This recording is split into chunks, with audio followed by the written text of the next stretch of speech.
હાલો મિત્રો, જય માતાજી। આજે અમાર મમ્મીજી ગુવારનું શાક બનાવે છે મસ્ત મજાનું। એમાં ધોઈને રાખ્યો છે ગુવાર, પછી બધા મસાલા છે। એમાં છે ધાણા જીરું, હળદર, આખું જીરું, મરચું, પછી રાઈ, હિંગ, ટમેટા, મીઠું અને મરચાંની ચટણી ભેળવેલી છે અને તેલ। જો કુકર ચડાવી દીધું છે, એમાં નાખે છે તેલ। જરૂર મુજબ તેલ નાખ્યું, હજે થોડુંક નાખશે। તેલ આવી જાય એટલે એમાં પછી હમણાં એ નાખે, તમે જોઈ લો। તેલ આવી જાય ને પછી નાખશે।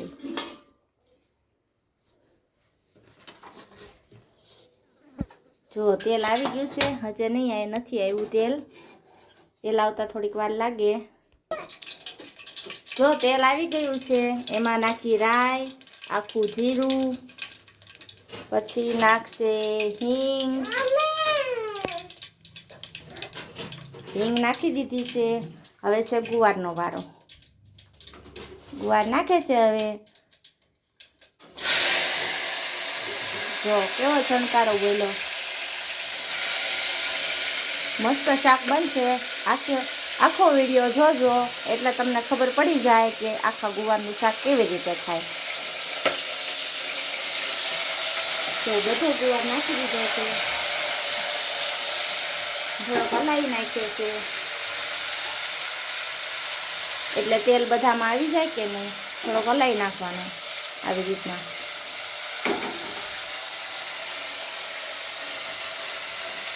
પછી સ્વાદ મુજબ મીઠું નાખવાનું, પછી હળદર નાખવાની,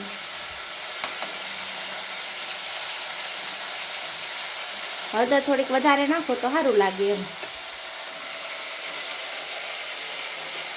પછી જો મરચું ભેળવેલું છે લસણવાળી ચટણી, એ નાખી દેવાનું। એ તે તમને જેમ ભાવતું હોય તીખું કે મોળું એવી રીતના નાખવાનું।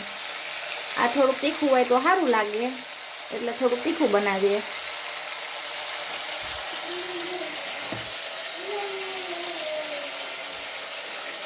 પછી એને હલાવી નાખવાનું।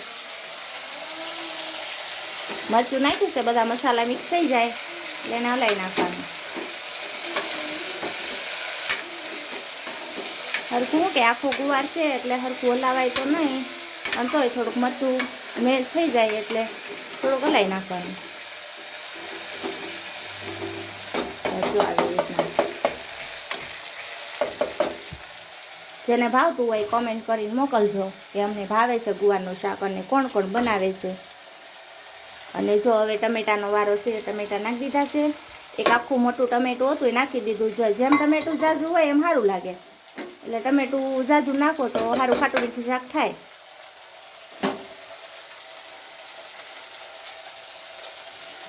હવે જો જરૂર મુજબ એ ગુવાર ચડે ને એટલું પાણી નાખી દેવાનું। જો તાજો ગુવાર હોય તો ઘડીકમાં સડી જાય તો ઓછું પાણી નાખવાનું, નકર એમ થાય કે 2 દિવસ પડ્યો રહેશે ગુવાર તો થોડુંક ઝાઝું પાણી નાખવું પડે, એટલે હું સડતા થોડીક વાર લાગે। આ તો તાજો ગુવાર છે એટલે હમણાં ઘડીકમાં સડી જશે ને વાર નહીં લાગે। જો અમારા ધાર્મી બેન જો નખરા કરે। જો એ રસોડામાં બધું રમણ ફમણ કર્યા કરે। જો બધી ડીશું લઈને આટા મારે છે। જો એના માં ધંધા જેવા હોય। જો હવે થોડુંક હમણાં પાણી ઉકળી જાય ને પછી કુકર બંધ કરી દઈ એટલે સીટીયું થતા વાર ન લાગે। જો ધાર્મી તો શું કરશો?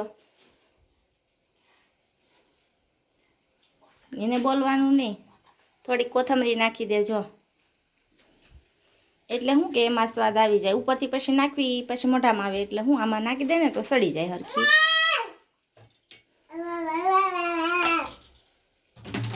ધાર્મી એવું ન કરાય દીકું। જો કેવું કરે છે। જો થોડીક કોથમરી સુધારી નાખી દે। જો કોથમરી નાખી દીધી છે, હવે પછી હલાઈ નાખ્યું છે। હવે જો પાણી તે ઉકળી ગયું છે, હવે છે ને ઢાંકણું ઢાંકે એટલી વાર છે, પછી એને વાર નહીં લાગે। મને ઢાંકણું ઢાંકી દે, થોડુંક ધાણા જીરું નાખી દે। ધાણા જીરું જેમ ઉપર નાખે ને એમ સ્વાદ સારો આવે એટલે એને ઉપરથી જ નાખવાનું। હાલો હવે છે ને બંધ થાય છે કુકર। જો કુકર બંધ કરી દીધું છે એટલે હવે હમણાં 2-3 સીટી થાય એટલે પછી આપણે ઉતારી લઈએ. જો હવે આપણી 1 સીટી થઈ ગઈ છે. હવે 2 સીટી થાય એટલે આપણું શાક કમ્પ્લીટ. તો શાક બની જાય એ શાક આપણે બીજા વ્લોગમાં મૂકશું. તમારે શાક જોવું હોય તો એ જ્યારે આમ જમવા બેસવીને ત્યારે એ શાક મૂકશું, ત્યારે જોઈ લેજો. બાય.